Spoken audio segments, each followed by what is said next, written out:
Hello guys, this is Eric.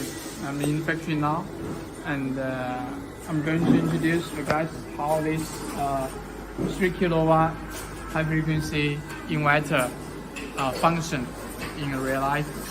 And now we can see this inverter is connecting with lithium battery power bank, and also another port is connect with the CD gate. And CD gate through this inverter.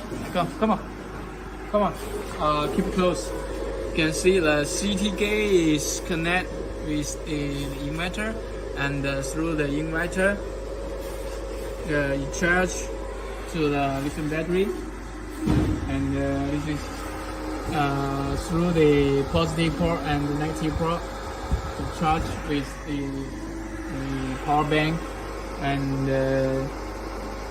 we have the input voltage 227 voltage, and the output is the 226 voltage.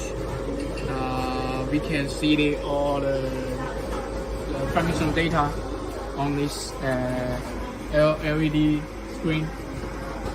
That's all. Thank you.